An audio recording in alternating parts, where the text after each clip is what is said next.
A satellite of mass m is orbiting the Earth of radius r, height h, above the surface of the Earth.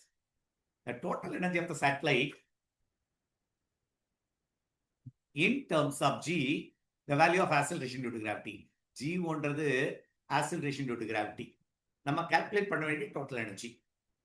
உனக்கு total energy formula தெரியும். Kinetic energy plus potential energy of the satellite. Kinetic energy of mv square plus potential energy minus gmm by r plus h. which is kept at the height h ன்னு கொடுத்துட்டாங்க. r கொடுத்தாச்சு. இந்த vன்றது அந்த satellite revolve ஆன orbital velocity.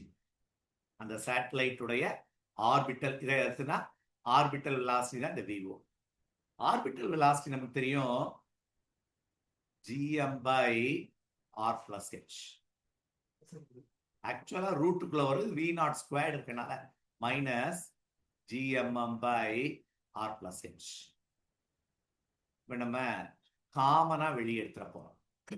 இதை gmm by r plus h வெளியே எடுத்தேன்னா gmm by r plus h வெளியே எடுத்தேன்னா இங்க ஹாஃப் வரும், இதுல மைனஸ் ஒன்று வரும், இப்போ மைனஸ் ஆஃப். அப்போ total energy formula minus gmm by 2 into r plus h. இதுதான் டோட்டல் எனர்ஜிக்கான ஃபார்முலா. ஆனா அவன் கேட்டது in terms of acceleration due to gravity. உனக்கு தெரியும் ஜிஎம் இருக்க இடத்துல நம்ம என்ன போட்டலாம், ஜிஆர் ஸ்கொயர்ட் போடலாம்ல. அவ்வளவுதான், ஆன்சர் இஸ் தட். அப்போ மைனஸ் ஜிஎம் இருக்க இடத்துல GR squared into small M divided by 2 into r plus h is the answer.